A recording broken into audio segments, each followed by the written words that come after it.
Hello दोस्तों, welcome back to another video. आप देख रहे हैं अभी टेक चैनल। मैं हूं आकिब बेग। आज हम बात करेंगे एक ऐसे करियर के बारे में जो हर लड़के का सपना होता है, फाइटर पायलट बनने का। अगर आप भी आसमान में उड़ने और देश की सेवा करने का सपना देखते हैं तो ये वीडियो आपके लिए है। इस वीडियो में हम जानेंगे कि फाइटर पायलट कैसे बनते हैं, किन किन परीक्षाओं से गुजरना पड़ता है और ट्रेनिंग कैसे होती है और आपको क्या क्या सुविधाएं मिलती हैं। तो चलिए शुरू करते हैं इस वीडियो को। Let's begin.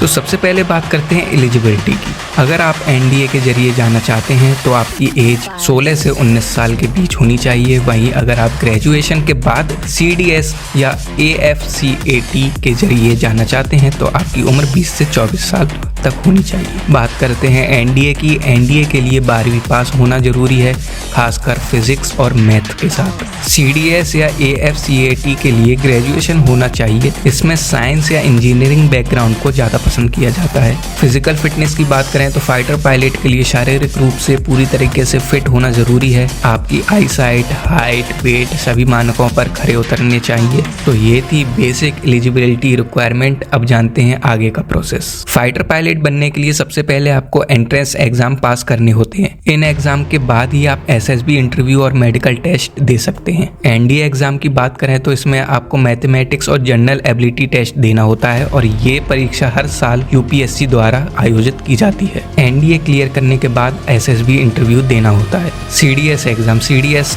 का मतलब होता है कंबाइंड डिफेंस सर्विस।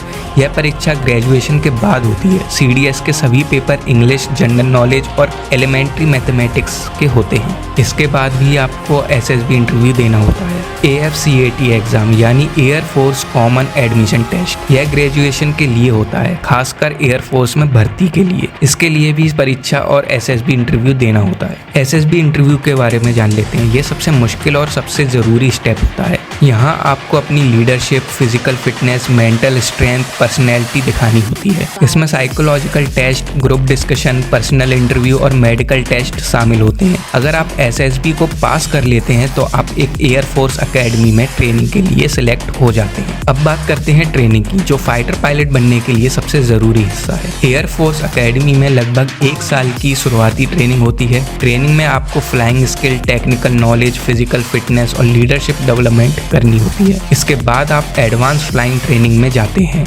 यहाँ आपको एक्चुअल फाइटर जेट जैसे कि मेक, सुखोई उड़ाना सिखाया जाता है। इस दौरान आपकी क्षमता और कौशल की कड़ी परीक्षा होती है। ट्रेनिंग सफलतापूर्वक पूरी करने के बाद आपको फ्लाइंग ऑफिसर के रूप में कमीशन मिलता है। यह ट्रेनिंग बहुत ही ज्यादा कठिन होती है, लेकिन अगर आप इसमें सफल हो जाते हैं तो आप देश के सबसे सम्मानित फाइटर पायलट बन जाते हैं। तो अब जानते हैं कि ट्रेनिंग में आपको क्या क्या सिखाया जाता है। तो सबसे पहले सिखाया जाता है बेसिक ट्रेनिंग यानी कि military discipline, physical fitness, daily PT, running, weapon training यानी कि basic rifle, hand to hand combat, drill and parade practice, classroom training, Indian air force का structure, history and code of conduct, leadership training, officer like qualities develop करना, ये सब इसमें सिखाया जाता है, जिसका ड्यूरेशन तकरीबन 6 महीने का होता है। अब आते हैं फ्लाइंग ट्रेनिंग की स्टेज 1 पर। यहाँ आपको सिखाया जाता है सबसे पहले बेसिक ऑफ फ्लाइंग यानी कि एयरक्राफ्ट कंट्रोल, बेसिक मैन्यूवर्स यानी कि युद्ध अभ्यास, नेविगेशन, कम्युनिकेशन, टेक ऑफ करना, लैंडिंग, इमरजेंसी प्रोसीजर क्या है, ये सब आपको बेसिक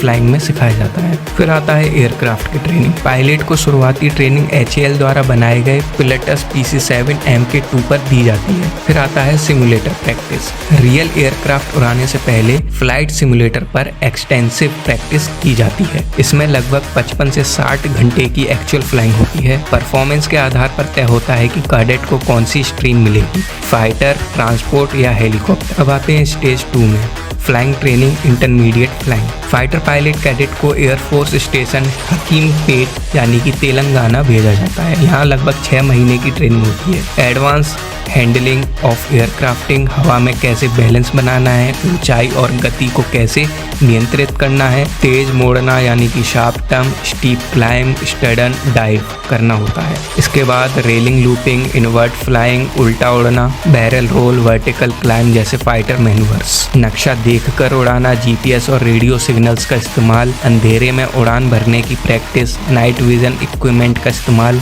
हर स्थिति का अभ्यास सिमुलेटर ट्रेनिंग पर सिखाया जाता है। खराब खराब मौसम, टेक्निकल फेलियर जैसी इमरजेंसी का भी हल सिखाया जाता है। इस ट्रेनिंग के अंत तक कैडेट की परफॉर्मेंस का मूल्यांकन होता है। जो कैडेट इस चरण में बेहतरीन प्रदर्शन करते हैं उन्हें फाइटर स्ट्रीम के लिए चुना जाता है। फिर आता है stage 3 flying training, advance fighter training. Air force station Bidar Karnataka या एयरफोर्स स्टेशन कलीकुंडा वेस्ट बंगाल पर फाइटर कैडेट को भेजा जाता है। इस ट्रेनिंग का ड्यूरेशन तकरीबन 6 से 8 महीने का होता है। अब कैडेट को हॉक एडवांस जेट ट्रेनर जैसे एयरक्राफ्ट उड़ाना सिखाए जाते हैं। हॉक एयरक्राफ्ट असली लड़ाकू विमान उड़ाने से पहले की फाइनल प्रैक्टिस होती है। कॉम्बैट ट्रेनिंग, डॉग फाइट, हवा में दुश्मन से लड़ाई, air to air missile guns, bombing तकनीक, ग्राउंड अटैक मिशन की प्रैक्टिस एक सिमुलेटर पर सिखाई जाती है। वेपन फायरिंग, हवा से जमीन और हवा से हवा में फायरिंग, टारगेट को लॉक और डिस्ट्रॉय करना, जमीन के बेहद नजदीक उड़ाना ताकि रडार से बचा जा सके। कई जेट्स मिलकर एक साथ उड़ते हैं, बिल्कुल सिंक्रोनाइज्ड होकर। Bird hit, engine failure, eject करना जैसी स्थितियों से भी कैसे बचना है ये भी सिखाया जाता है। अब आते हैं फाइनल एवोल्यूशन। हर कैडेट का परफॉर्मेंस रिकॉर्ड देखा जाता है। सक्सेसफुल कैडेट को कमीशन मिलता है और वे फ्लाइंग ऑफिसर बनते हैं। उन्हें फिर सुखोई, तेजस, मिराग 200, राफेल जैसे रियल फाइटर एयरक्राफ्ट सौंपे जाते हैं। तो दोस्तों, आपको अगर ये वीडियो पसंद आया हो तो लाइक करें, हमारी इस वीडियो को शेयर करें, हमारे चैनल को सब्सक्राइब करना ना भूलें ताकि आपको ऐसी और महत्वपूर्ण जानकारियाँ मिलती रहें। अगर आपके मन में कोई सवाल हो या अपनी तैयारी के बारे में कुछ जानना चाहते हैं तो नीचे कमेंट जरूर करें। तो चलिए चलता हूँ, दुआ में याद रखना और मेरा जिक्र करना है तो सब्सक्राइब जरूर करना। मिलते हैं अगली वीडियो में, तब तक के लिए सायनारा एंड बाय।